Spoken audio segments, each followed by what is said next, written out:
There is a specific kind of silence that has nothing to do with quiet. It lives in the middle of a sentence you never finished, in the open tab you haven't touched in 11 days, in the notebook sitting at the edge of your desk, the one you bought because you were sure this time you'd fill it. I know that silence. I have sat inside it like a man in a room with no doors. This episode is about that. This episode is titled A Creative Depression. Welcome back inside the Continental Exposure Studios universe.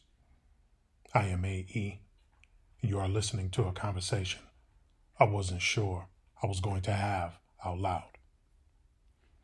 The working title of this episode was simply, What Happens When the Well Goes Dry? But that's not quite right, because it implies the well was empty. The truth, the more honest, more terrifying truth, is that the well was full. It was full. And I still couldn't draw water from it. That's a creative depression. And I want to talk about what it actually is, because we have been given a very poor vocabulary for it. I want to start by telling you what it feels like. Not what it is yet, what it feels like. It feels like watching yourself from outside of a window. You can see the person who used to move with purpose. You can see the desk, the camera, the microphone, the half-drafted manuscript. You can see it all perfectly. And the glass is just right there. It doesn't feel like laziness. People who haven't been through it call it laziness. People who love you, people who mean well, will say, just get started, just show up, just do something small. And they are not wrong exactly, but they are not right either, because they are prescribing motion to someone whose problem is not stillness, someone whose problem is disconnection. You are not sitting still. You are sitting in grief. Because creative depression at its root is a kind of grief. It is the mourning of a self you were certain you were becoming. The version of you who was going to finish the thing, who was going to say the thing that needed saying, who was going to build something that would last. And somewhere along the way, and there is rarely a specific day you can point to, that future self started to feel like someone you used to know. That is the shape of it. It is not writer's block. Writer's block is a traffic jam. This is something closer to waking up and discovering you've forgotten why you ever drove at all. Now, let me be precise, because imprecision is how we keep suffering longer than we have to. Creative depression is not clinical depression, though it can coexist with it. It is not burnout, though burnout can be a doorway into it. It is not lack of discipline. It is not lack of talent. It is not God removing his hand from you, though I understand why it feels like that. Here is what it actually is, as best I can name it. It is a collapse of the feedback loop between effort and meaning. Every act of creation runs on a certain kind of faith. The faith that what you make matters. That the work you produce is connected to something larger than the hour you spent producing it. That your specific voice, your specific vision, your specific angle on this world, that it is needed. Creative depression happens when that faith breaks down. And it doesn't break down all at once.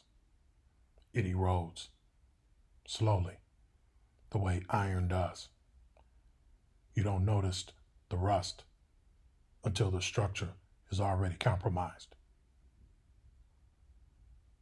Maybe it was the project you poured yourself into that nobody received. Maybe it was the comparison, the scrolling at midnight, watching someone younger with less craft and more algorithm getting everything you thought you were building toward. Maybe it was simply the accumulation of postponements. The chapter you'd write next month. The episode you'd record when things settle down. The settle down that never arrived. And here is the thing that nobody says clearly enough. The more your identity is built around your creative output, the harder this hits you. For someone who sees creativity as a hobby, this is an inconvenience. For someone whom creativity is a calling, this is an existential crisis. If you are listening to this and you have built your sense of self around what you make, around the music, the writing, the photography, the film, the spoken word, the mission, then a creative depression is not just about the work. It is about who you are without it. That is why it is so hard to talk about. Because to admit the silence is to appear to yourself as much as anyone as though you are failing at the thing that is supposed to define you. I want to be careful here because this section is the one most likely to become a list. And this is not a list situation. I'm not going to tell you to journal.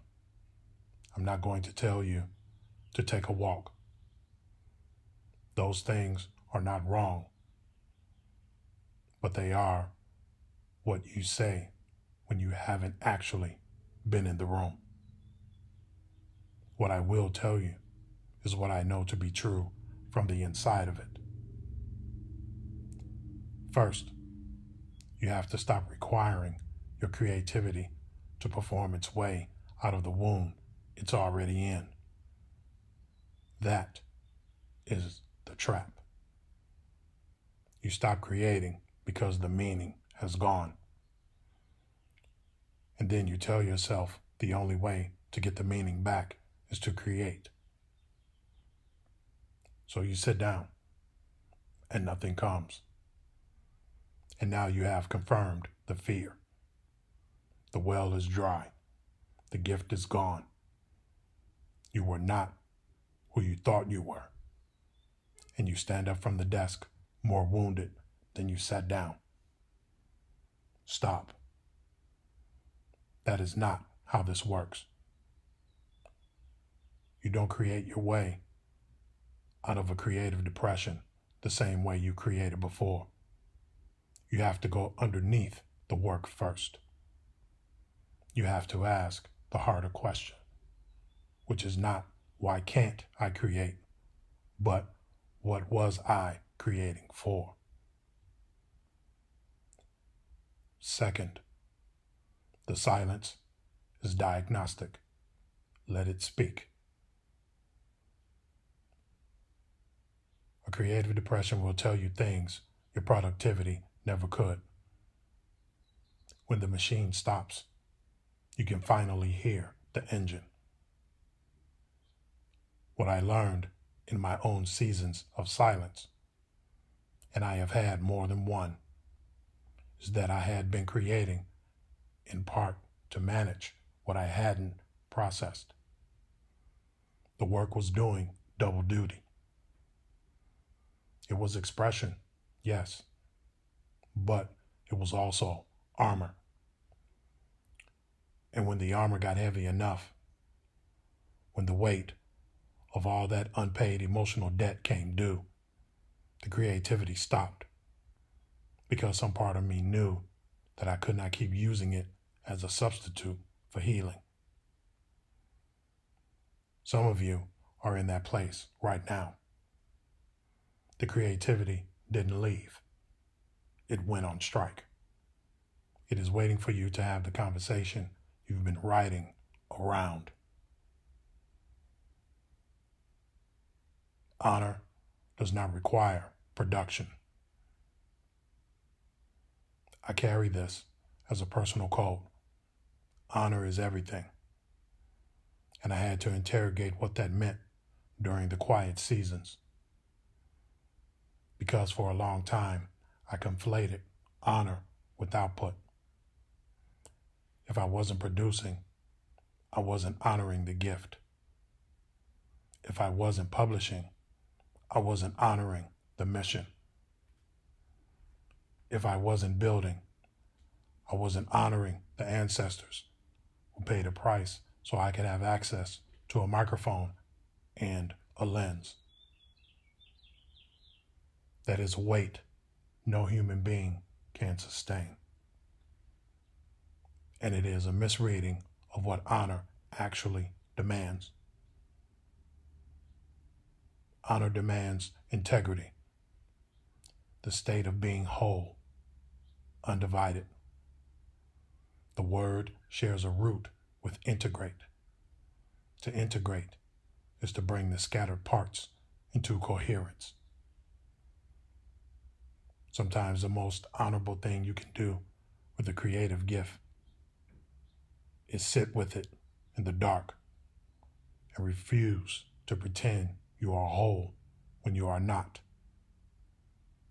The work will come back, but it has to come back to someone who is present enough to receive it. Fourth, and this is the one that cost me the most to learn. You are allowed to be a creative being who is in between creations. There is no in between in our culture. The algorithm does not monetize silence. The feed does not reward stillness. The brand does not grow when you go quiet. And so we perform output even when we are empty. We schedule posts from a place of depletion. We launch things we aren't ready to launch because the content calendar says it's time. And the work suffers. And we suffer. And then we wonder why none of it feels like it means anything anymore. The spaces between notes are not the absence of music. They are part of the music. Miles Davis knew this. The loneliest monk made an entire philosophy out of it. The pause is not failure. The pause is structure. You are allowed to pause. I don't know where you are when you hear this. I don't know if you're in the thick of it right now, staring at a blank page, or a cold microphone, or a camera you haven't picked up in months. I don't know if you're on the other side of it, trying to make sense of what you just survived, or if you're in that in-between place where you can feel something stirring again, but you're afraid to trust it. Wherever you are, I want you to know this. What you carry is not a burden. It is a commission. And commissions sometimes take longer to execute than we planned. That does not make them less valid. That does not make you less capable. The work is waiting for you. Not demanding, not shaming, waiting. And so am I. Take your time. Come back whole. I am AE. Honor is everything. Thank you for listening.